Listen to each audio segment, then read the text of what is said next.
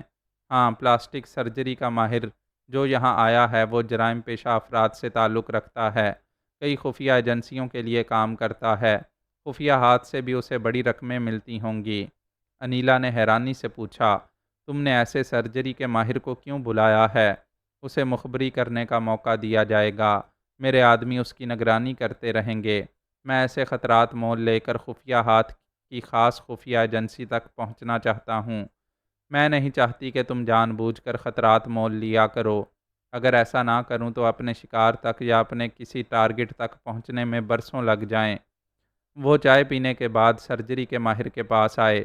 ماہر نے ایک البم پیش کرتے ہوئے کہا، اس میں ایسی عورتوں اور مردوں کی تصویریں ہیں جو برسوں سے لاپتہ ہیں۔ میرے پاس ان لاپتہ ہونے والوں کی پوری ہسٹری ہے۔ آپ ان میں سے کسی کے بھی ہم شکل ہو سکتے ہیں۔ آپ ان کی ہسٹری پڑھنے کے بعد مطمئن ہو سکیں گے۔ امیر حمزہ نے کہا، البم اپنے پاس رکھو، میں ایک عورت کی تصویر دے رہا ہوں، تم اس کے مطابق انیلا کے چہرے پر تبدیلیاں کرو، اس کے بعد میں سرجری کراؤں گا۔ امیر حمزہ کے دست راست نے ایک حسین عورت کی تصویر سرجری کے ماہر کو دی۔ اس حسینہ کی تصویر کئی زاویوں سے اتاری گئی تھی۔ فون کے بزر کی آواز ابھری۔ اس کا دست راست اور دو خاص ماتحت سرجری کے دوران میں وہاں موجود رہے۔ امیر حمزہ نے دوسرے کمرے میں آ کر موبائل فون کو آن کیا۔ کوڈ ورڈز کے تبادلے کے بعد اس نے پوچھا، کیا فرمان اپنے ساتھی کے ساتھ ہوٹل میں ہے؟ دوسری طرف سے کہا گیا، وہ پچھلی رات 3:20 پر ہوٹل پہنچے تھے، شاید اب تک اپنے کمرے میں سو رہے ہیں۔ میں لفٹ اور سیڑھی کے قریب ہوں، انہیں اب تک گراؤنڈ فلور پر آتے نہیں دیکھا، اور کاؤنٹر کی بورڈ پر ان کے کمرے کی چابی نہیں ہے۔ اس کا مطلب یہی ہے کہ دونوں کمرے میں ہیں۔ ہوٹل کی ٹیلی فون ایکسچینج گرل کی مٹھی گرم کی گئی ہے۔ جی ہاں، اس نے بتایا ہے کہ اس کمرے کا فون ڈسکنیکٹ کیا گیا ہے۔ ان دونوں نے سونے سے پہلے ایسا کیا ہوگا تاکہ نیند کے دوران کوئی فون نہ آئے۔ میں ابھی پلاسٹک سرجری کے سلسلے میں مصروف ہوں، وہاں 1 بجے تک آ سکوں گا۔ میری آمد تک دونوں پر نظر رکھو، خاص کر فرمان کو نظروں سے اوجھل نہ ہونے دینا۔ میں اس سے پچھلی رات کا حساب لوں گا۔ دوسری طرف سے کہا گیا، سر جسٹ اے منٹ، فون کو آن رکھیں۔ امیر حمزہ نے انتظار کیا، پھر اسے ماتحت کی آواز سنائی دی، سر یہ نوشاد ابھی آ کر رپورٹ دے رہا ہے کہ وہ دونوں کمرے میں نہیں ہیں۔ What naan sense! وہ پچھلی رات لفٹ سے اپنے کمرے میں گئے تھے، اس کے بعد نیچے نہیں آئے۔ تم لفٹ اور سیڑھیوں کے پاس ہو، پھر وہ اوپری منزل سے کہاں جا سکتے ہیں؟ اس بار نوشاد کی آواز سنائی دی، سر پچھلے گیٹ کے چوکیدار نے اس کمرے کی چابی لا کر کاؤنٹر پر دی ہے۔ اس کا بیان ہے کہ وہ چابی رات کو یا صبح کو نہ جانے کون وہاں پھینک کر چلا گیا تھا۔ ہوٹل کے مینیجر نے اوپر جا کر کمرے کو کھول کر دیکھا تو وہاں فرمان اور مراد چنگیزی نہیں تھے۔ ایک اٹیچی اور ایک بریف کیس میں فضول سامان رکھا ہوا تھا، یعنی پرانے کپڑے، شیونگ کا سامان، ایک ٹوٹا ہوا موبائل فون اور چند پرانی کتابیں تھیں۔ لیکن وہ ہوٹل سے کب گئے اور کیسے گئے کہ تم میں سے کسی کو نظر نہ آئے؟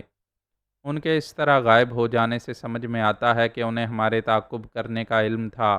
وہ ہمیں اپنے پیچھے ہوٹل تک لے گئے، رینٹڈ کار کے کاؤنٹر پر چابی واپس کی، بل ادا کیا۔ وہ سمجھ رہے تھے کہ ہم ہوٹل کے احاطے کے باہر اپنی گاڑیوں میں ہیں۔ ہمارے درمیان تقریباً 150 گز کا فاصلہ تھا۔ انہوں نے اس دوری سے فائدہ اٹھایا، ہوٹل کے اندر جا کر کاؤنٹر سے پہلے اپنے کمرے کی چابی لی۔ اس وقت ہم اپنی گاڑیوں سے اتر کر احاطے میں داخل ہو رہے تھے، وہ ہماری نظروں میں نہیں تھے۔ ہم نے ہوٹل کے اندر جا کر معلوم کیا، وہ دونوں اوپری منزل پر اپنے کمرے کی طرف جانے کے لیے کاؤنٹر سے چابی لے گئے تھے۔ ہم نے کی بورڈ پر دیکھا، ان کے کمرے کی چابی وہاں نہیں تھی۔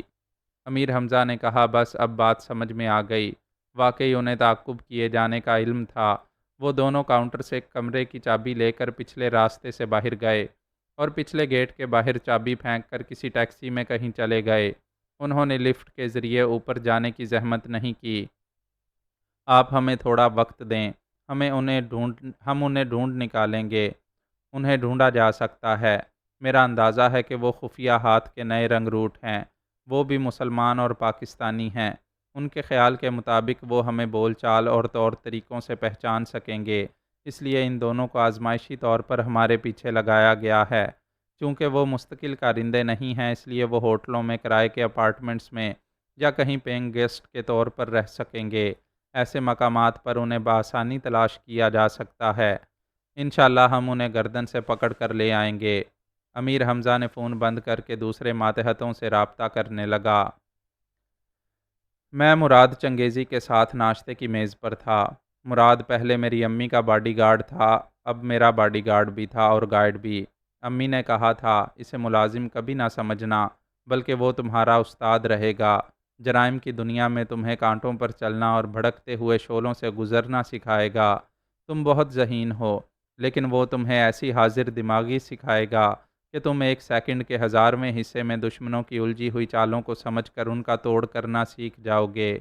اور واقعی وہ ایک استاد کی طرح ہمہ وقت مجھے ایک معمولی سی غلطی پر بھی ٹوکتا تھا اور حکم دیتا تھا کہ جو غلطی ہوئی اس کا تجزیہ کرو۔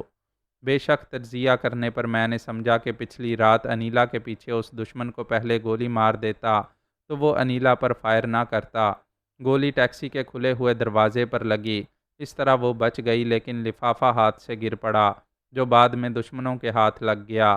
بعض اوقات جلد بازی میں، گھبراہٹ میں یا ایکشن کے دوران میں ذہنی الجھنوں میں اتنی سی بات سمجھ میں نہیں آتی کہ پہلے کیا کرنا چاہیے۔ یعنی میں نے پہلے انیلا کے پیچھے دوڑنے والے دشمن کو گولی نہ مار کر غلطی کی تھی۔ بہرحال مراد چنگیزی مختلف انداز میں مجھے بہت کچھ سکھا رہا تھا۔ میں نے کہا، یہاں لندن میں امی کا ایک چھوٹا سا بنگلہ ہے، ایک اپارٹمنٹ بھی ہے، ایک کار اور ایک لینڈ کروزر ہے۔ پھر آپ ہوٹل اور کرائے کے اپارٹمنٹ میں مجھے کیوں لیے پھر رہے ہیں؟ شمشیر سنگھ کالیا عرف ڈینجرس مین تمہاری امی کا پرانا دشمن ہے۔ وہ میرے ہاتھوں سے 2 بار بچ کر نکل گیا۔ تیسری بار تم اسے ٹھکانے لگانے آئے ہو، اور اس بار اس کالیا کا خطرناک باڈی گارڈ بھیما بھی ہے۔ انڈر گراؤنڈ کے مجرم اسے روبوٹ کہتے ہیں۔ جسمانی طور پر پہاڑ اور چٹان کی طرح سخت ہے۔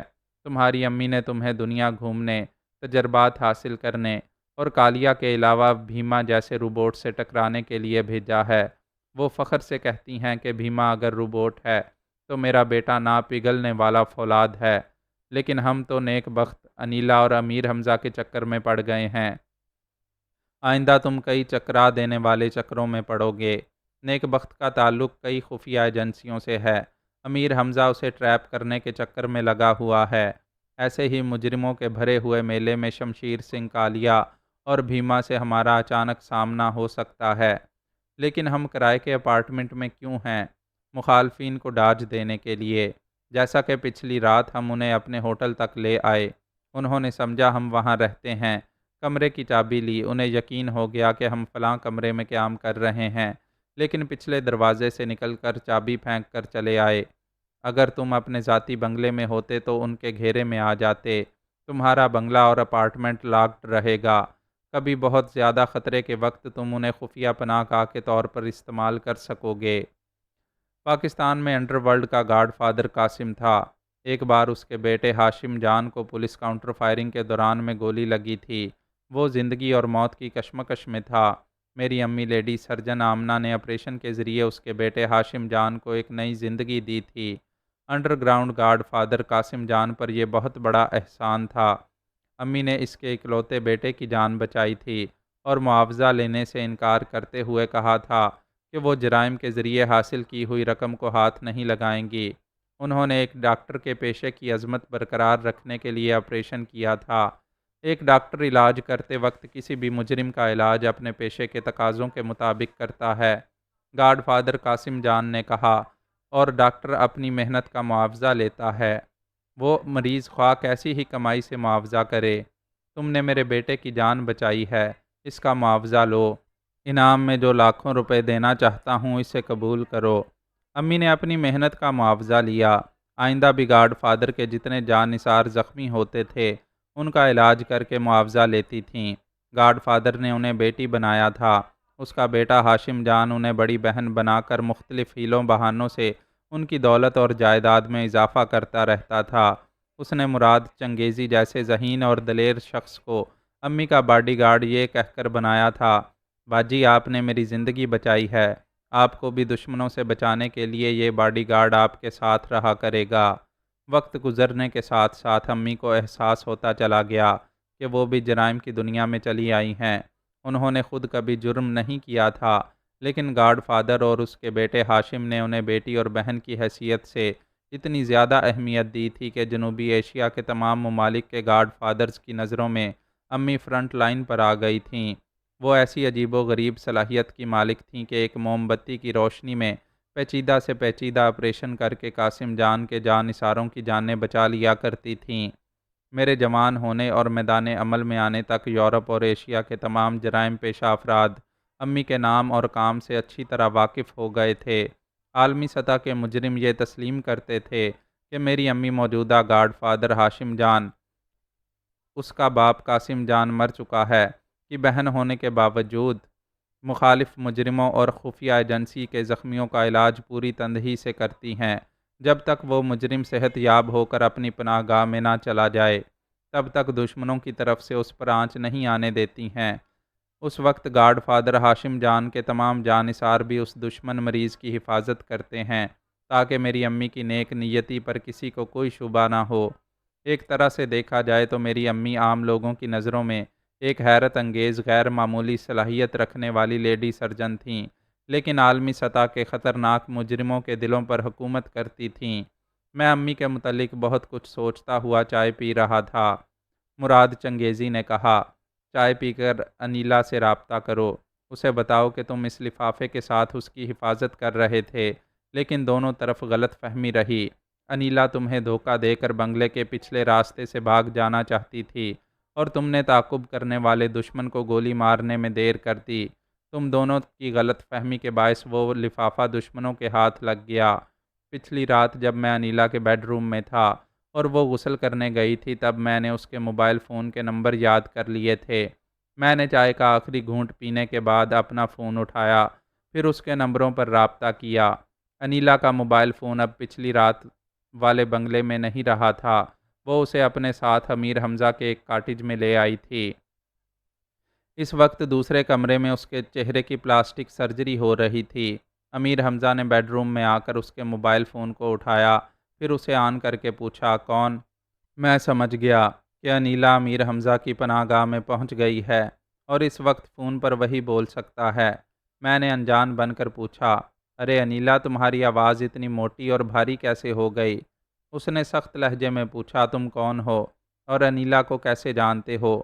میں اس انیلا کو جانتا ہوں جو پچھلی رات اپنے بنگلے میں تنہا تھی۔ میں دشمنوں سے اس کی حفاظت کرتا ہوا ایک اہم لفافے کے ساتھ وہاں سے اسے لے جانا چاہتا تھا، لیکن وہ مجھ سے پتہ نہیں کیوں بدظن ہو کر مجھے دھوکہ دے کر بھاگنا چاہتی تھی، جس کے نتیجے میں وہ اس اہم لفافے سے محروم ہو گئی۔ اوہ، اب سمجھا، تم فرمان علی ہو۔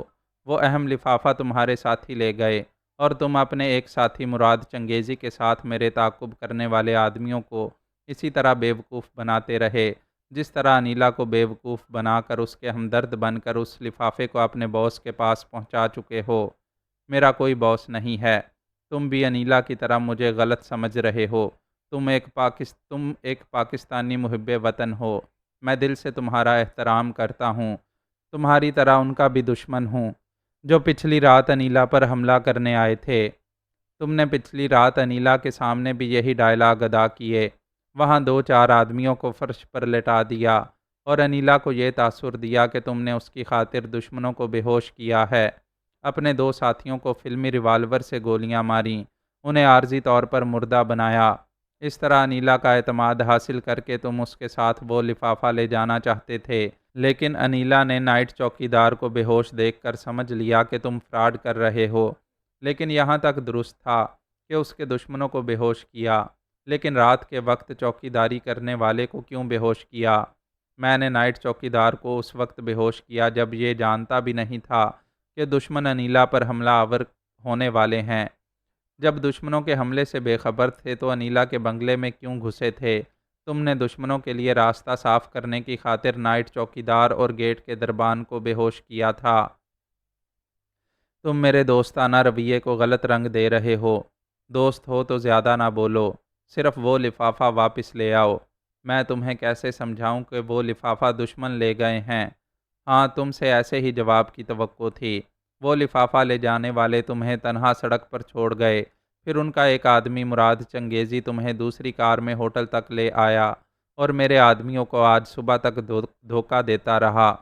بس کرو، مجھے یقین ہو گیا کہ تم امیر حمزہ نہیں ہو، کیونکہ امیر حمزہ تمہاری طرح ایسی جاسوسی کہانیاں نہیں سناتا ہے جیسی تم مجھے سنا رہے ہو۔ اب یہ بھی سمجھ میں آ رہا ہے کہ بیچاری انیلا تمہیں اصل امیر حمزہ سمجھ کر دھوکہ کھا رہی ہے۔ انیلا سے تمہیں بہت ہمدردی ہے، کل اس کے بنگلے میں گھس آئے تھے۔ بات کیا ہے؟ بات کیا ہو سکتی ہے؟ میں کنوارا ہوں، کسی بھی حسینہ کے بیڈ روم میں گھس سکتا ہوں۔ برخوردار، ایک بار میرے سامنے آ جاؤ، پھر تمہیں اپاہج بنا دوں گا تو میرے امیر حمزہ ہونے کا یقین آ جائے گا۔ مجھے تمہارا چیلنج منظور ہے، تم جہاں مجھ سے مقابلہ کرنا چاہو وہاں صرف ایک شرط پر مجھے بلاؤ، میں ضرور آؤں گا۔ تمہاری شرط کیا ہے؟ تم اپنے ساتھ انیلا کو لاؤ گے تاکہ میں تمہارا کام تمام کر کے اس بیچاری کو اصل امیر حمزہ تک پہنچا دوں۔ مجھے تمہاری شرط منظور ہے، میں انیلا کو ساتھ لاؤں گا۔ تو پھر بولو، کہاں مردانگی کے جوہر دکھانا چاہتے ہو؟ آج شام 5 بجے ہائیڈ پارک میں، سرپنٹائن کے نارتھ میں کہیں بھی ہمارا سامنا ہو سکتا ہے۔ It is done. یہ کہہ کر میں نے فون بند کر دیا۔ مراد میرے کان سے کان لگا کر تمام باتیں سن رہا تھا اور پھر اپنی کرسی پر آ کر بیٹھ گیا۔ اپنے لیے ایک پیالی چائے اور بناتے ہوئے بولا، جتنی گفتگو ہو چکی ہے اس کا تجزیہ کرو۔ تجزیہ کیا کروں؟ اس نے مجھے چیلنج کیا ہے۔ آج شام اسے آٹے دال کا بھاؤ معلوم ہو جائے گا۔ کیا اس طرح تجزیہ ہوتا ہے؟ ذرا سنجیدگی سے خاموش رہ کر غور کرو۔ ایک اہم لفافہ اس کے ہاتھ سے نکل چکا ہے۔ اس کی فوٹو سٹیٹ کاپیاں اس کے پاس ضرور ہوں گی۔ وہ تم سے مقابلہ کر کے اس لفافے کو حاصل نہیں کر پائے گا اور نہ ہی اس لفافے کے لیے افسوس کر رہا ہوگا۔ تمہیں تیش دلا کر بلانے کا مقصد یہ ہو سکتا ہے کہ وہ پہلے تمہاری صورت شکل سے تمہیں پہچانے گا، تمہارے سامنے نہیں آئے گا۔ وہ بہت ذہین ہے، عارضی طور پر بزدل بن جائے گا۔ تم اس کے انتظار سے مایوس ہو کر وہاں سے جہاں بھی جاؤ گے اور آئندہ جو کچھ بھی کرتے رہو گے اس پر وہ اور اس کے جانثار نظر رکھیں گے۔ وہ ایک گھونٹ چائے پی کر بولا، ہماری نگرانی کرنے سے ہو سکتا ہے اس کی غلط فہمی دور ہو جائے۔ ہمارا تعلق نیک بخت اور خفیہ ایجنسیوں سے نہیں ہے، لیکن اس دوران میں شمشیر سنگھ کالیا اور بھیما سے ہمارا ٹکراؤ ہو گیا اور یکے بعد دیگرے دشمنوں سے مقابلہ ہوتا رہے گا تو امیر حمزہ یہ سمجھے گا کہ ہم دونوں اسی خفیہ ہاتھ کی تنظیم کے لیے اپنے دشمن تک پیدا کرتے جا رہے ہیں۔ لہٰذا اس اہم لفافے کو ہم ہی نے اس خفیہ ہاتھ تک پہنچایا ہے۔ غلط فہمیاں شیطان کی آنت کی طرح بڑھتی چلی جاتی ہیں۔ کیا تم سمجھ رہے ہو کہ کسی سے گفتگو کرنے یا اس سے ملاقات کرنے کے بعد اس کے بارے میں کیسا تجزیہ کیا جاتا ہے؟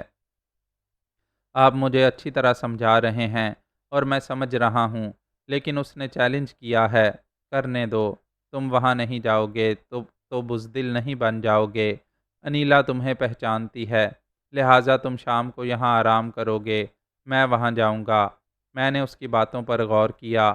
وہ بڑا جہاں دیدہ تھا، خوب سوچ سمجھ کر قدم اٹھاتا تھا۔ انیلا اور امیر حمزہ اسے چہرے سے نہیں پہچانتے تھے، لیکن اس نے پچھلی رات ان دونوں کو 5 اسٹار ہوٹل میں دیکھا تھا۔ میں نے اس سے کہا، میں آپ کی تمام ہدایات پر عمل کرتا ہوں، اس ہدایت پر بھی عمل کروں گا۔ ہائیڈ پارک نہیں جاؤں گا، لیکن مجھے یہاں آرام کرنے کی ہدایت نہ کریں، میں کہیں اور جاؤں گا۔ ٹھیک ہے، ریڈی میڈ میک اپ کے ذریعے چہرے پر تھوڑی سی تبدیلی کر کے باہر نکلو۔ لندن میں اب تک صرف انیلا تمہیں چہرے سے پہچانتی ہے۔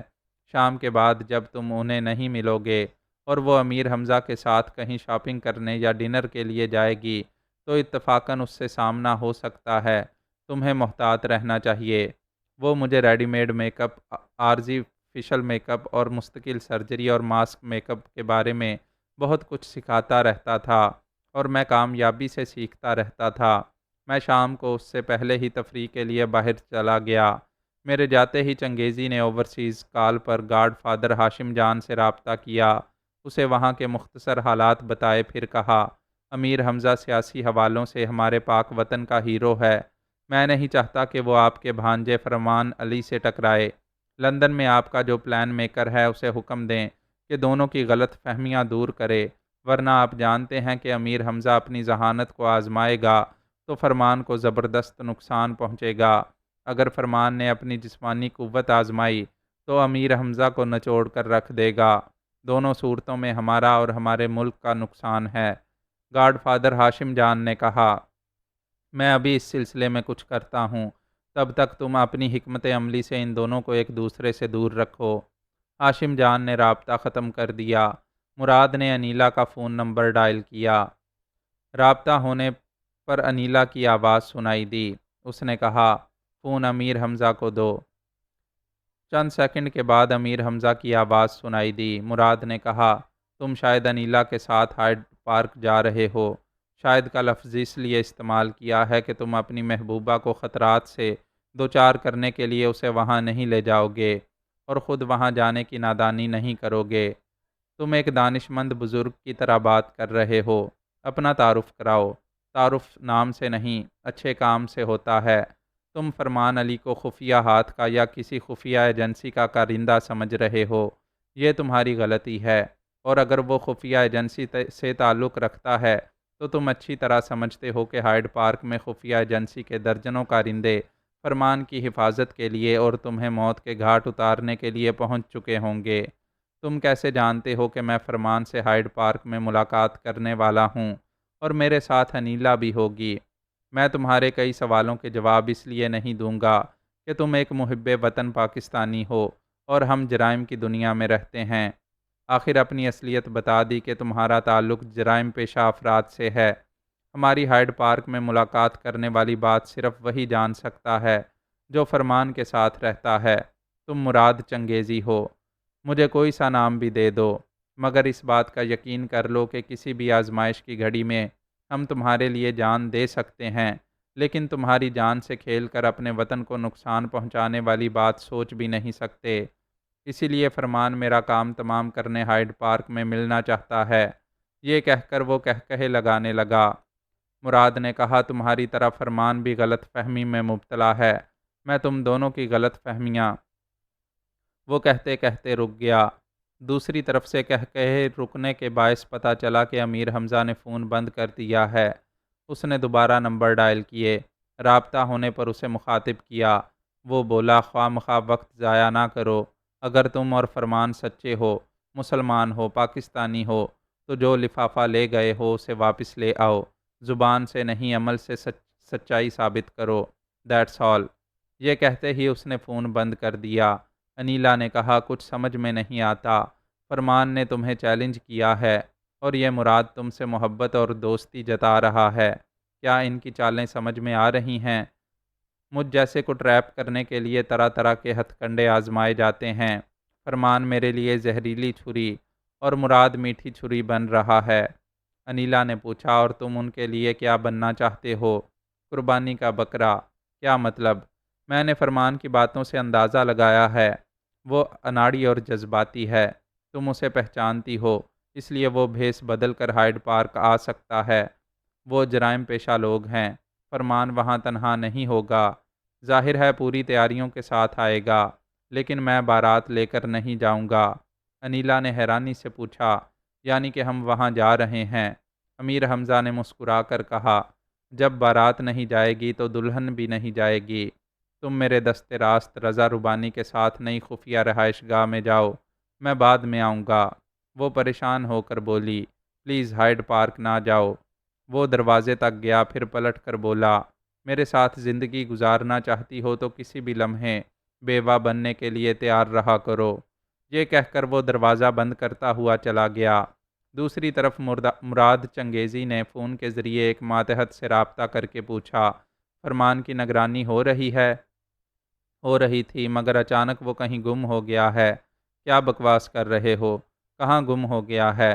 کیسے گم ہو گیا؟ کیا تم سب اندھے ہو گئے تھے؟ جناب، وہ ایک بہت بڑے سٹور کے سامنے ٹیکسی رکوا کر اندر گیا تھا۔ ہم نے سمجھا واپس آئے گا۔ جب دیر ہو گئی تو ہم نے ٹیکسی ڈرائیور کے پاس پہنچ کر پوچھا، تمہاری ٹیکسی میں آنے والے صاحب کہاں ہیں؟ اس نے کہا، صاحب نے انتظار کرنے کو کہا ہے، مگر آدھا گھنٹہ گزر چکا ہے، پتہ نہیں کب واپس آئیں گے۔ ہم نے جنرل سٹور کے گراؤنڈ فلور اور فرسٹ فلور پر تلاش کیا، مگر وہ نظر نہیں آئے۔ اب تو 1.5 گھنٹہ گزر چکا ہے۔ وہ جنرل سٹور کے پچھلے راستے کہیں گئے ہوں گے۔ مراد چنگیزی نے فوراً ہی اپنی جگہ سے اٹھ کر فون بند کرتے ہوئے کہا، او خدایا، فرمان ضرور ہائیڈ پارک گیا ہوگا۔ وہ فوراً ہی باہر آیا، پھر اپارٹمنٹ کو لاک کر کے جانے لگا۔ سڑک کے کنارے ٹیکسی نظر نہیں آ رہی تھی اور دماغ چیخ کر پوچھ رہا تھا کہ 2 پہاڑ ٹکرائیں گے تو کیا نتیجہ نکلے گا۔ اکرام شاہ نے اپنے تمام ذرائع اختیار کر کے یہ ثابت کرنا چاہا کہ مراد علی اور تابانی دہشت گرد نہیں، بلکہ اس کے معزز مہمان ہیں۔ اکرام شاہ نے اپنی پارٹی لیڈر کاشف اکبر کو دھمکی دی تھی کہ مراد اور تابانی پر سے الزامات ختم نہ کیے گئے تو وہ نیک بخت کی پارٹی میں چلا جائے گا۔ کاشف اکبر نے اپنے مشیروں اور وکیلوں کے ذریعے پولیس اور انٹیلیجنس والوں کو الزام دیا کہ انہوں نے اکرام شاہ جیسے MNA کے گھر کسی وارنٹ کے بغیر چھاپا مارا تھا اور جمشید نامی ایک ایسے جوان سراغ رساں کے ذریعے کوٹھی میں گھس کر ضروری دستاویزات کے علاوہ لاکھوں روپے کے زیورات اور نقدی لے گئے تھے۔ یہ سب کچھ ذاتی دشمنی کی بنا پر کیا گیا تھا۔ ذاتی دشمنی یہ تھی کہ جمشید MNA کی چھوٹی بیٹی فری سے شادی کرنا چاہتا تھا۔ یہ رشتہ منظور نہ کرنے کے باعث وہ دشمن بن گیا۔ اس نے اچانک پولیس کارروائی کر کے اکرام شاہ کے معزز مہمانوں کو دہشت گرد ثابت کرنے کے لیے جھوٹ موٹ کا اسلحہ اور بم برآمد کیے۔ یہ ساری کارروائی یک طرفہ ہوئی۔ اس کیس کا کمزور پہلو یہ تھا کہ انٹیلیجنس ڈپارٹمنٹ میں جمشید زیر تربیت تھا۔ تربیت کے دوران میں اس کی کارکردگی ہمیشہ عمدہ رہی تھی، اس لیے ڈائریکٹر جنرل کے حکم پر جمشید کی رہنمائی میں اکرام شاہ کی کوٹھی پر کارروائی کی گئی تھی، جبکہ جمشید کو کسی بڑے یا چھوٹے عہدے پر فائز نہیں کیا گیا تھا۔ 4 ماہ بعد تربیت کی تکمیل کے بعد اسے کوئی عہدہ ملنے والا تھا۔ اس خلاف اصول عمل کو جمشید اور اکرام شاہ کی دشمنی کا رنگ دے کر کیس کو کمزور بنایا جائے گا۔ ان تمام پولیس اور انٹیلیجنس والوں پر عتاب نازل ہونے والا تھا۔ کسی کو ٹرانسفر کر دیا جاتا اور کسی کو ملازمت سے فارغ کر دیا جاتا، اور وہ دونوں دہشت گرد مراد اور تابانی باعزت طور پر بری کر دیے جاتے۔ اس وقت ایک چال چلی گئی، ان دونوں کو مجرم ثابت کرنا لازمی ہو گیا تھا، اس لیے ایسی چال چلی گئی کہ مراد حوالات سے فرار ہو گیا۔ تمام تھانوں میں اس کے فرار ہونے کی اطلاع دی گئی۔ اعلیٰ افسران کو تسلیاں دی جاتی رہیں کہ مفرور مراد کا تعاقب کیا جا رہا ہے۔ پھر بڑی دیر تک تجسس پیدا کرتے رہنے کے بعد اطلاع دی گئی کہ کاؤنٹر فائرنگ میں مراد نے ایک سپاہی کو گولی مار کر ہلاک کر دیا تھا، اس لیے مجبور ہو کر مراد کو بھی گولیوں سے چھلنی کیا گیا ہے۔ جب سپاہی کی لاش شہر کے تھانے میں لائی گئی تو اکرام شاہ کا سر جھک گیا۔ جس مراد کو وہ بچانا چاہتا تھا وہ مجرم ثابت ہو گیا، اور جمشید کے حکم پر سپاہیوں نے مراد کے دونوں گھٹنوں اور ٹانگوں پر اتنی گولیاں برسائی تھیں کہ اس کا آدھا دھڑ نیچے سے مردہ ہو چکا تھا اور آدھا دھڑ اوپر سے ابھی زندہ تھا۔ اسے ہسپتال پہنچایا گیا تھا۔ انٹیلیجنس کے ڈی جی نے ڈاکٹروں سے کہا تھا کہ پوری محنت اور لگن سے آپریشن کیا جائے، اس زخمی کو مرنا نہیں چاہیے۔ اکرام شاہ اپنے مقصد میں ناکام رہا تھا۔ ڈائریکٹر جنرل نے سختی سے کہا تھا کہ وہ مراد اور تابانی سے ملنے کے لیے ہسپتال نہ جائے۔ وہاں اتنا سخت پہرا لگایا گیا تھا کہ اکرام شاہ کسی پولیس والے کو رشوت دے کر بھی اپنے کسی بندے کو تابانی کے پاس نہیں بھیج سکتا تھا۔ جمشید یہی چاہتا تھا کہ تابانی کو ابھی مراد کے زخمی اور اپاہج ہونے والی بات معلوم نہ ہو۔ اس کے کمرے میں ایک بھی اخبار نہیں جاتا تھا، ورنہ اسے اخبار سے پتہ چل جاتا کہ مراد فرار ہونے کے بعد بری طرح زخمی ہو کر گرفتار ہو گیا ہے۔ ایسی خبر پڑتے ہی تابانی ہسپتال سے فرار ہو کر مراد تک پہنچنے کی کوشش کرتا۔ لیڈی ڈاکٹر کا بھی مشورہ تھا کہ تابانی کو کم از کم 1 ہفتے تک ہسپتال میں باقاعدہ زیر علاج رہنا چاہیے، اس لیے اس کے کمرے سے ٹیلی فون کو بھی ہٹا دیا گیا تھا۔ اکرام شاہ ایسی سہولت سے فائدہ اٹھا کر تابانی سے رابطہ کر سکتا تھا۔ مراد کے دونوں پیروں میں کئی گولیاں پیوست ہوئی تھیں۔ دونوں گھٹنوں میں اتنی گولیاں ماری گئی تھیں کہ گھٹنوں کی ہڈیاں چکنا چور ہو گئی تھیں۔ آپریشن کے دوران میں انہیں جوڑنا ممکن نہیں تھا۔ ڈاکٹروں کا متفقہ فیصلہ تھا کہ گھٹنوں کی تمام ہڈیاں خارج کر کے آہنی راڈ کے ذریعے مصنوعی ہڈیوں کا جوڑ لگایا جائے۔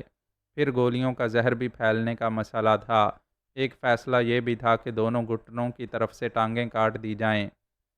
زیادہ محنت سے بچنے کے لیے تمام ڈاکٹر اس کی دونوں ٹانگیں کاٹ دینا چاہتے تھے، مگر انٹیلیجنس کے ڈائریکٹر جنرل نے لیڈی سرجن آمنہ سے رجوع کیا اور کہا، میں چاہتا ہوں کہ اس مجرم کی ٹانگیں نہ کاٹی جائیں۔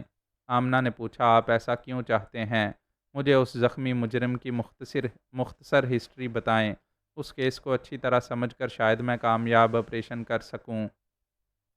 آمنہ کو مراد کے علاوہ تابانی کی بھی ہسٹری بتائی گئی، کیونکہ دونوں کی داستان حیات ایک دوسرے کے بغیر مکمل نہیں ہو سکتی تھی۔ تابانی کے بارے میں سن کر آمنہ نے کہا، یہ ایک نفسیاتی کیس ہے۔ وہ ذہنی طور پر مرد اور جسمانی طور پر عورت ہے۔ اپنے مراد کے بچے کے لیے ایک ماں ہے، مگر مخالفین کے لیے خطرناک بلا ہے۔ بہرحال آپریشن کی تیاری کی جائے۔ جب بھی آمنہ کو کسی ہسپتال میں مشکل ترین آپریشن کے لیے بلایا جاتا، وہاں کے بوڑھے اور تجربہ کار ڈاکٹر ناگواری سے منہ بناتے تھے اور پیش گوئی کرتے تھے، یہ لیڈی ڈاکٹر بہت زیادہ خوش فہمی میں مبتلا ہوتی جا رہی ہے، اس بار ضرور ناکام ہوگی۔ کوئی ضروری نہیں ہے کہ ہمیشہ کامیابی حاصل ہوتی رہے۔ وہ آپریشن آمنہ کے لیے واقعی ایک چیلنج تھا۔ کئی ٹکڑوں میں ٹوٹ کر تقسیم ہونے والی ہڈیوں کو جوڑ کر ان گھٹنوں کو پہلے کی طرح مکمل کرنا ناممکن سا لگتا تھا۔ آمنہ نے بڑی محنت کی۔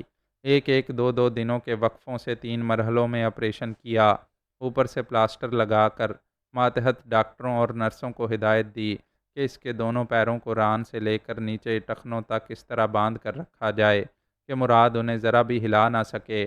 وہ 12 دنوں تک صبح و شام مراد کو اٹینڈ کرتی رہی۔ اس کی ذاتی توجہ کے باعث ایکس رے رپورٹ نے بتایا کہ گھٹنوں کی ہڈیاں جڑ رہی ہیں۔ اسی توجہ سے علاج ہوتا رہا تو گھٹنے مضبوط ہو جائیں گے۔ آمنہ کے لیے بھی یہ ایک تجربہ تھا۔ اسے شبہ تھا کہ گھٹنے مضبوط تو ہو جائیں گے، لیکن وہ کیا مڑ سکیں گے؟ کیا وہ اکڑوں بیٹھ سکے گا؟ یہ بات رفتہ رفتہ معلوم ہونے والی تھی۔ یہ ایسا غیر معمولی آپریشن تھا کہ اس کی شہرت میں بے انتہا اضافہ ہونے لگا۔ اخبارات، ریڈیو اور دوسرے میڈیاز کے ذریعے پاکستان سے باہر بھی اس کی لائف ہسٹری اور غیر معمولی آپریشن کا ذکر ہونے لگا۔ World Health Organization, Red Cross Society کو آرگنائز کرنے والے بین الاقوامی شہرت کے حامل ڈاکٹروں نے اور عالمی سطح کے بون اسپیشلسٹ نے اس کی پذیرائی کی۔ اسے کئی ممالک میں مدعو کیا گیا اور اس کی آمد پر طبی حوالوں سے بڑے بڑے سیمینار کا اہتمام کیا گیا۔ بیرونی ممالک کے دورے سے واپسی پر اس نے مراد کو دیکھا۔ اس کے گھٹنوں سے پلاسٹر ہٹا دیا گیا تھا۔ اس حد تک کامیابی ہوئی تھی کہ گھٹنے مضبوط تو ہو گئے تھے، لیکن جیسا کہ پہلے اندیشہ تھا، وہ اپنے گھٹنوں کی طرف سے پیروں کو نہیں موڑ سکتا تھا۔ مراد نے کہا، ڈاکٹر، میرا آدھا جسم مر چکا تھا، آپ نے اسے زندہ کر دیا ہے۔ اگرچہ میں گھٹنوں کو موڑ نہیں سکتا ہوں، لیکن اسی طرح پیروں کو سیدھا رکھ کر جینے کا عادی ہو جاؤں گا۔ آمنہ نے اس کے شانے کو تھپک کر کہا، میں کبھی ادھورا علاج نہیں کرتی۔ اگر تم حوصلہ کرو گے تو میں چند ماہ بعد پھر آپریشن کروں گی، پھر تم دونوں گھٹنوں کو موڑ سکو گے۔ وہ خوش ہو کر بولا، اوہ ڈاکٹر، مجھے آپ پر یقین ہے۔ میں آپ کی بہت شہرت سن رہا ہوں اور یہ بھی دیکھ رہا ہوں کہ آپ نے میرے مردہ پیروں میں جان پیدا کر دی ہے۔ کبھی آزمائش کی گھڑی آئے گی تو یہ جان آپ پر نچھاور کر دوں گا۔ مجھے تمہاری جان کی ضرورت نہیں ہے، میں کچھ اور چاہتی ہوں۔ آپ جو چاہیں گی میں وہی کروں گا۔ آمنہ نے کہا، میں ایک جوان بیٹے کی ماں ہوں، یہ چاہتی ہوں کہ تم اپنی اولاد کو اپنی طرح مجرم نہ بناؤ۔ مراد نے سر جھکا لیا۔ آمنہ نے کہا، مجھے تابانی سے ملنے کی اجازت نہیں دی گئی، ورنہ اس سے بھی یہی کہتی کہ اولاد کو اتنی عظمت دو کہ ماں کا سر کبھی نہ جھکے۔ وہ ایک سرد آہ بھر کر بولا، پتہ نہیں اب کبھی تبانی سے ملاقات ہو سکے گی یا نہیں، اور جب وہ میری اولاد کو جنم دے گا تو اس بچے کی صورت بھی نہیں دیکھ سکوں گا۔ شاید اس وقت تک پھانسی پر چڑھ جاؤں۔ میں نے سنا ہے کہ وہ عورت کہنے سے غصے میں آ جاتی ہے اور ایسا کہنے والے کو اپاہج بنا کر چھوڑ دیتی ہے۔ ہاں ڈاکٹر، کبھی اس سے سامنا ہو تو اس سے یہی تاثر دیں کہ آپ اسے مرد سمجھ رہی ہیں۔ زچگی کے بعد اسے بھی موت کی سزا ہو سکتی ہے۔ لبرٹی بم بلاسٹنگ میں کئی بے گناہ انسان مارے گئے ہیں۔ ایسا کر کے تم لوگوں نے کیا پایا؟ پہلے تم دونوں نے سوچا ہوگا کہ ایک دن سب کو مرنا ہے، لہٰذا موت آئے گی تو دونوں گلے لگ کر مر جائیں گے، لیکن اب تم دو نہیں ہو۔ تم دونوں نے آنے والے اس تیسرے کے بارے میں کبھی سوچا تھا؟ نہیں ڈاکٹر، اتنی دور تک نہیں سوچا تھا۔ مجھ جیسے باپ بننے والے کو اب موت بھاری لگ رہی ہے۔ پتہ نہیں اس ماں بننے والی کے دل پر کیا گزر رہی ہوگی۔ کیا دل میں یہ خیال آتا ہے کہ کوئی کرشمہ ہو جائے، تمہیں اور تابانی کو ایک نئی زندگی مل جائے تو تم اپنے بچے کے ساتھ شریفانہ اور پرامن زندگی گزارو گے اور اپنے بچے کو ایک اچھا نیک نام انسان بناؤ گے۔ بخدا ایسا خیال آتا ہے، پھر اپنے آپ پر ہنسی آتی ہے۔ کانٹے بو کر پھول نہیں اگائے جا سکتے، ہمیں اپنے برے انجام تک پہنچنا ہے۔ کوئی ضروری نہیں ہے کہ انجام برا ہو، ارادے نیک ہوں گے تو انجام بدل جائے گا۔ اگر اپنے اندر کے ایمان کو زندہ کرتے رہو گے تو میں تم دونوں کو بچے کے ساتھ زندگی دوں گی۔ اس نے چونک کر آمنہ کو دیکھا۔ وہ بولی، خدا کے بعد زندگی دینے والا ڈاکٹر ہوتا ہے۔ میں جس مریض کو ہاتھ لگاتی ہوں وہ زندہ گھر واپس جاتا ہے۔ یہ کہہ کر وہ اس کے کمرے سے چلی گئی۔ مراد اسے سوچتی ہوئی نظروں سے دیکھتا رہا۔ وہ کمرے سے نکل کر ایک ڈاکٹر کے چیمبر میں آئی تو وہاں انٹیلیجنس کا ڈی جی بیٹھا ہوا تھا اور کرسی کے قریب جمشید اٹینشن کھڑا ہوا تھا۔ ڈی جی نے آمنہ سے پوچھا، اب تو وہ پیروں پر کھڑا ہو سکتا ہے؟ ہاں، مگر سہارے کے بغیر کھڑا نہیں رہ سکتا، اس کے گھٹنوں کو مڑنا چاہیے۔ میں اور 1 ماہ تک کچھ ضروری اسٹڈی کروں گی، پھر اس کا آپریشن کروں گی۔ کیا پھر آپریشن کرو گی؟ میرے منصوبے کے مطابق یہ ضروری نہیں ہے۔ پولیس ہسپتال کی لیڈی ڈاکٹر نے رپورٹ دی ہے کہ تابانی کو ہسپتال سے لے جایا جا سکتا ہے۔ اب وہ کسی دن بھی وہاں سے فرار ہوگی نہیں ہوگا۔ پلیز آپ تابانی کی نفسیات کو سمجھ کر اسے مرد ہی سمجھا کریں۔ بائی دا وے، آپ یہ کیوں سوچ رہے ہیں کہ وہ ہسپتال سے فرار ہوگا؟ یہ قانونی معاملات ہیں۔ ہم اپنے طور پر اس کیس کو ہینڈل کر رہے ہیں۔ میں اس کیس میں آپ کو مراد کے آپریشن کے لیے لایا تھا۔ اب آپ کا کام ختم ہو چکا ہے۔ نہیں آفیسر، میں کہہ چکی ہوں، ابھی مراد کا ایک آپریشن ضروری ہے۔ سوری، میں مزید آپریشن کی اجازت نہیں دوں گا۔ آمنہ نے مسکرا کر کہا، یہ پولیس اسٹیشن اور انٹیلیجنس ڈپارٹمنٹ نہیں، ہسپتال ہے۔ آپ ڈاکٹر کے فیصلے کے خلاف کوئی قدم نہیں اٹھائیں گے۔ پھر میں لیڈی سرجن آمنہ ہوں۔ میری مرضی کے خلاف میرے مریض کو قانون کا کوئی محافظ نہیں لے جا سکے گا۔ آپ انٹیلیجنس کے ڈائریکٹر جنرل کو چیلنج کر رہی ہیں۔ ابھی تو صرف باتیں ہیں۔ میں اپنے مریض کو اپنے زیر علاج رکھنے کے لیے انٹرنیشنل سوسائٹی آف ڈاکٹرز کو صرف ایک کال کروں گی۔ تو کیا آپ پھر بھی کوئی جوابی کارروائی کر سکیں گے؟ ڈی جی نے مسکرا کر کہا، ڈاکٹر آپ قابل احترام ہیں۔ آپ نے ساری دنیا میں پاکستان کا نام روشن کیا ہے۔ میں آپ کی اجازت کے بغیر آپ کے مریض کو یہاں سے نہیں لے جاؤں گا۔ آپ مجھے قابل احترام کہہ رہے ہیں، لیکن مجھے تابانی سے ملاقات کرنے کی اجازت نہیں دے رہے۔ وہ آپ کی مریضہ، میرا مطلب ہے آپ کا مریض نہیں ہے۔ کیا یہی وجہ ہے یا کوئی اور بات ہے؟ آپ پہلے بھی تابانی سے ملنے کی فرمائش کر چکی ہیں۔ میں صاف اور سیدھی بات کہتا ہوں، آپ کے خلاف بے شمار رپورٹس ہیں۔ آپ کی پہنچ صرف عالمی سطح کے معزز ڈاکٹروں تک نہیں، عالمی سطح کے خطرناک مجرموں تک بھی ہے۔ آپ دم توڑتے ہوئے مریضوں کو بھی زندگی کی طرف واپس لے آتی ہیں۔ کیا مرنے والوں کو زندگی دینا جرم ہے؟ یہی تو مشکل ہے کہ آپ ایک ڈاکٹر کی حیثیت سے مجرمہ نہیں کہلا سکتی۔ میرا خیال ہے آپ دنیا کی پہلی خاتون ہیں جو دنیا کے ایک سرے سے دوسرے سرے تک تمام معزز ہستیوں اور تمام خطرناک مجرموں کے لیے قابل احترام ہیں۔ اگر آپ نے تابانی کا کیس ہاتھ میں لیا تو ہم بے بس ہو جائیں گے۔ خدا کا شکر ہے کہ تابانی کے سلسلے میں آپریشن کا کوئی مسئلہ نہیں ہے، اس لیے وہاں آپ کی ضرورت نہیں ہے۔ آمنہ نے مسکرا کر کہا، آپ بھول رہے ہیں کہ تابانی کی جنس تبدیل ہوئی ہے، وہ مرد سے عورت بنا ہے۔ ایسے کیس میں زچگی کے وقت آپریشن کی ضرورت ہو سکتی ہے۔ آپ دعا کریں آپریشن پیچیدہ نہ ہو۔ اگر پیچیدہ ہوا تو میں پہنچ جاؤں گی۔ میں سمجھتا ہوں ایسا وقت نہیں آئے گا۔ ڈی جی نے کرسی سے اٹھ کر جمشید سے کہا، چلو، مراد ان کا مریض ہے، ان کی مرضی کے مطابق اسے یہاں رہنے دو۔ جب یہ مراد کو ہسپتال سے ڈسچارج کریں گی تو ہم اسے پولیس کسٹڈی میں پہنچا دیں گے۔ ڈی جی ڈاکٹر سے مصافحہ کر کے پھر آمنہ کو سلام کر کے جمشید کے ساتھ کمرے سے باہر آیا، پھر بولا، میں نہیں جانتا تھا کہ یہ مراد کا ایک اور آپریشن کرے گی، اس طرح اسے اور 2-3 ماہ تک یہاں رکھے گی۔ تم ایک کام کرو، مراد کے کمرے میں ڈیٹیکٹیو آلات چھپا کر رکھوا دو۔ ہمیں معلوم ہونا چاہیے کہ وہ مراد سے کن موضوعات پر گفتگو کرتی ہے۔ میں ڈیٹیکٹیو والے وہاں رکھوا دوں گا۔ مجھے بھی ڈاکٹر آمنہ پر شبہ ہے۔ وہ ایک ڈاکٹر کی حیثیت سے مراد کو وزٹ کرنے گئی تھی۔ ہمیں ڈاکٹر کے چیمبر میں پتہ چلا کہ وہ آدھے گھنٹے سے اس کے پاس ہیں۔ آمنہ جیسی مصروف ڈاکٹر صرف ایک مجرم مریض کے ساتھ اتنا وقت کیوں ضائع کرتی ہیں؟ آئندہ ہمیں ڈیٹیکٹیو والے سے معلوم ہو جائے گا۔ وہ باتیں کرتے ہوئے ہسپتال سے باہر چلے گئے۔ ڈاکٹر کے چیمبر میں بیٹھی ہوئی آمنہ سوچ رہی تھی، ڈائریکٹر جنرل اتنے یقین سے کیوں کہہ رہا تھا کہ تابانی ہسپتال سے فرار ہوگا؟ اس کے سامنے بیٹھے ہوئے ڈاکٹر نے کہا، آپ کی شخصیت بڑی باوقار ہے۔ آپ کے چہرے، آواز اور لہجے سے ایسا رعب اور دبدبہ ظاہر ہوتا ہے کہ ڈائریکٹر جنرل جیسے لوگ آپ کے سامنے بول نہیں پاتے۔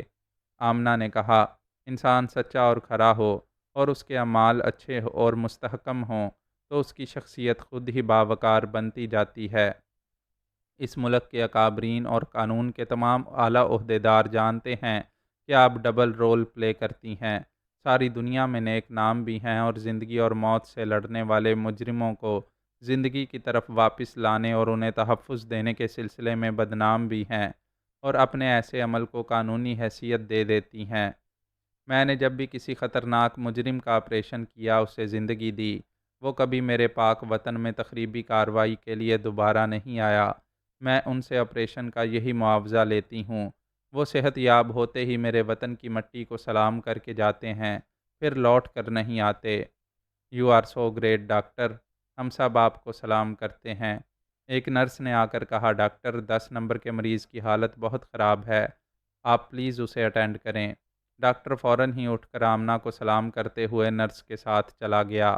آمنہ چند لمحوں تک سوچتی رہی، پھر اس نے ڈاکٹر کی میز کے ٹیلی فون کا ریسیور اٹھا کر گاڈ فادر ہاشم جان کے نمبر ڈائل کیے۔ رابطہ ہونے پر آمنہ کی آواز سنتے ہی ہاشم جان نے پوچھا، باجی آپ نے مجھے یاد کیا ہے، آپ خیریت سے ہیں نا؟ میں بالکل ٹھیک ہوں۔ تمہیں مراد علی اور تابانی کا کیس معلوم ہے؟ اس سلسلے میں کم جانتا ہوں۔ آپ اس کیس میں دلچسپی لے رہی ہیں تو پوری معلومات حاصل کر لوں گا۔ آپ کیا چاہتی ہیں؟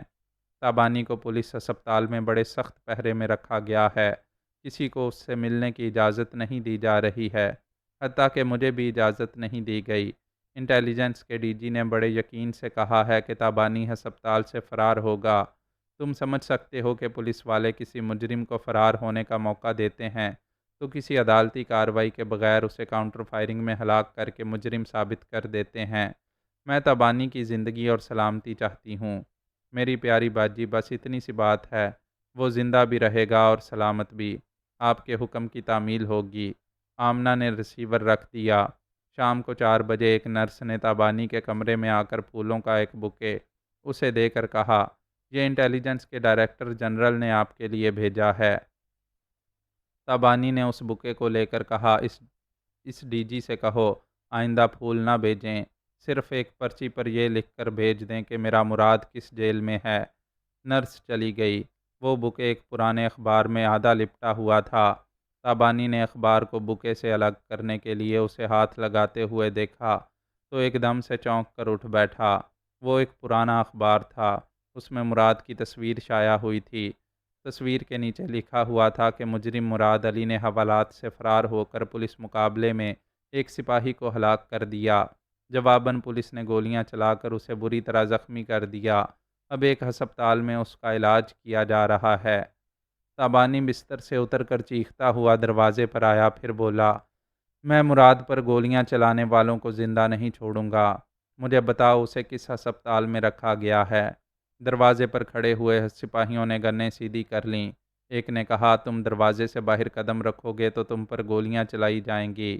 ہمیں سختی سے حکم دیا گیا ہے کہ دروازے سے باہر آتے ہی تمہیں گولیوں سے چھلنی کر دیا جائے۔ تابانی نے حقارت سے کہا، میں بچپن سے ایسے کھلونوں سے کھیلتا آیا ہوں، اگر ابھی ڈی جی سے میری بات نہ کرائی گئی تو اس ہسپتال میں قیامت برپا کر دوں گا۔ ایک جونیئر افسر نے آ کر کہا، تم کمرے میں آرام سے بیٹھو، ہنگامہ نہ کرو، ابھی یہاں فون کنیکشن دیا جا رہا ہے، تم ڈی جی صاحب سے بات کر سکو گے۔ وہ غصے سے پاؤں پٹکتا ہوا بستر کے سرے پر آ کر بیٹھ گیا۔ 2 ملازم ایک ٹیلی فون سیٹ لے کر آئے۔ ایک نے تار ٹیلی فون سوئچ سے منسلک کر کے اس کا ریسیور اٹھایا، کسی کے نمبر ڈائل کر کے فون کو آزمایا، پھر ایک ملازم نے ریسیور کریڈل پر رکھ کر کہا، یہ کام کر رہا ہے، آپ بات کر سکتے ہیں۔ دونوں ملازم چلے گئے۔ تابانی نے جونیئر افسر سے کہا، ڈی جی سے رابطہ کراؤ، کمان ہری اپ۔ جونیئر افسر نے ریسیور اٹھا کر ڈی جی سے رابطہ کیا، پھر کہا، سر میں سہیل احمد بول رہا ہوں، تابانی آپ سے بات کرنا چاہتا ہے۔ جواب سننے سے پہلے ہی تابانی نے ریسیور اس سے چھین کر اسے کان سے لگایا، پھر کہا، ہاں میں تابانی ہوں، میرے یار کے ساتھ جو سلوک کیا گیا ہے وہ تمہیں بہت مہنگا پڑے گا۔ ڈاکٹر نے مجھے غصہ کرنے اور چیخنے چلانے سے منع کیا ہے۔ اگر مجھے پرسکون رکھنا چاہتے ہو تو بتاؤ، مراد کا علاج کس ہسپتال میں ہو رہا ہے؟ ڈی جی نے کہا، کوئی کارنامہ دکھایا جائے تو انعام ملتا ہے۔ اپنے پیار سے ملنا چاہتی ہو؟ سوری، چاہتے ہو تو اسے تلاش کرو، وہ اسی شہر کے ایک ہسپتال میں ہے۔ یہاں ہسپتال کے اندر اور باہر مسلح پولیس کا سخت پہرا لگا کر کہتے ہو کہ میں مراد کو تلاش کرنے جاؤں؟ فار یور کائنڈ انفارمیشن، میں ایک ایک کو موت کے گھاٹ اتار کر یہاں سے جا سکتا ہوں، لیکن مراد کو ڈھونڈنے میں وقت لگے گا۔ صرف اس ہسپتال کا نام بتا دو، پھر دیکھو میں یہاں سے کیسے جاؤں گا۔ میں تمہیں ہسپتال سے جانے کی اجازت دے سکتا ہوں، یہاں تم پر کوئی گولی نہیں چلائے گا، تمہیں صرف آدھے گھنٹے کی رہائی ملے گی، پھر آدھے گھنٹے بعد پوری پولیس فورس تمہیں چاروں طرف سے گھیر لے گی۔ جس ہسپتال میں مراد ہے وہاں بھی تمہیں گرفتار کیا جا سکے گا۔ تابانی نے کچھ سوچ کر کہا، ہم نے تربیتی کیمپ میں بہت کچھ سیکھا ہے، تمہاری یہ بچکانہ پلاننگ سمجھ میں آ گئی ہے۔ تم نے مراد کو بھی فرار ہونے کا موقع دے کر اسے زخمی کیا ہوگا، جبکہ پولیس مقابلے کا نام دے کر مجرم کو قتل کر دیا جاتا ہے۔ ہم اسے قتل سے بھی بدترین سزا دینا چاہتے تھے، اس کے دونوں پیروں کو گولیوں سے چھلنی کر دیا تھا اور گھٹنے کی ہڈی کو ایسا چکنا چور کیا تھا کہ اس کا آدھا جسم ہمیشہ کے لیے مردہ ہو جاتا۔ لیکن ایک عالمی شہرت یافتہ لیڈی سرجن آمنہ نے ناممکن کو ممکن بنا دیا۔ جو گھٹنے کبھی ثابت و سالم نہیں ہو سکتے تھے، ان کی ہڈیوں کو جوڑ کر اسے کھڑے ہونے اور چلنے کے قابل بنا دیا ہے۔ تم نے مراد کو فرار ہونے کا موقع دے کر اسے ایک مجرم ثابت کر دیا ہے، اب مجھے بھی مفرور ثابت کرنے کے لیے آدھے گھنٹے کی رہائی دے رہے ہو، جبکہ مراد تک آدھے گھنٹے میں نہیں پہنچ سکوں گا۔ ہسپتال کے باہر جاتے ہی مجھ پر گولیاں برسائی جائیں گی۔ تم مجھ سے عشق کرتی ہو، میرا مطلب ہے کرتے ہو۔ عاشق تک پہنچنے کے لیے خطرہ مول لو۔ میں تو مراد تک ضرور پہنچوں گا، مگر ذرا موجودہ حالات پر غور کر لوں، پھر تم سے رہائی چاہوں گا۔ شام کے 5 بجنے والے ہیں، تم آج رات 12 بجے تک جب بھی ہسپتال سے جانا چاہو گے، تمہیں کوئی نہیں روکے گا۔ اس کے بعد پھر سخت پہرا لگا دیا جائے گا اور تم کبھی مراد سے نہیں مل سکو گی۔ وہ غصے سے چیخ کر بولا، سکوں گی نہیں سکوں گا۔ تم مجھے طیش دلانے کے لیے شروع سے گفتگو کے دوران میں مجھے عورت کہہ کر مرد کہتے رہے ہو۔ کوئی بات نہیں، ابھی حراست میں ہوں، یہاں سے نکلنے کے بعد تمہیں مردانگی دکھاؤں گا۔ اس نے ریسیور رکھ دیا، کمرے کے کھلے دروازے کی طرف دیکھنے اور سوچنے لگا۔ پھر اس نے دروازے کے پاس آ کر دیکھا، اب وہاں کوئی مسلح سپاہی نہیں تھا۔ اس نے کمرے کے باہر آ کر دور تک کوریڈور میں دیکھا، ایک بھی سپاہی نظر نہیں آ رہا تھا۔ اس نے کمرے میں آ کر دروازے کو اندر سے بند کر دیا، پھر ٹیلی فون کے پاس بیٹھ کر نیل کے ننھے سے چاقو سے اس فون کے ماؤتھ پیس اور کریڈل کے نچلے حصے کو کھول کر دیکھا۔ اس کے اندر ایک سراغ رساں آلہ تھا، جس کے ذریعے اس فون پر ہونے والی گفتگو کہیں دوسری طرف سنی جا سکتی تھی۔ اس نے اس آلے کو وہاں سے نکال کر ٹیلی فون سیٹ کو پہلے کی طرح جوڑ دیا اور اس آلے کو بستر کے نیچے چھپا دیا۔ تھوڑی دیر بعد دروازے پر دستک سنائی دی۔ اس نے دروازہ کھولا، سامنے جمشید کھڑا تھا۔ اس نے کہا، ہماری پرانی جان پہچان ہے، تم نے یقیناً مجھے یاد رکھا ہوگا۔ تابانی نے کہا، تمہیں کیسے بھول سکتا ہوں، ہماری تباہی کے تم ہی ذمہ دار ہو۔ تباہی تم نے دیکھی کہاں ہے، اب دیکھو گے۔ تمہیں یہ اطلاع دینے آیا ہوں کہ اب سے رات 12 بجے تک ہسپتال کے اندر اور باہر کوئی سپاہی نہیں رہے گا، موقع سے فائدہ اٹھا سکتے ہو، اس کے بعد تمہارے لیے رہائی ناممکن ہو جائے گی۔ معزز سامعین، اپنے اس چینل کو سبسکرائب کریں اور بیل آئیکن کا بٹن پریس کریں تاکہ ہر نئی آنے والی ایپیسوڈ آپ تک بروقت پہنچ سکے۔ شکریہ۔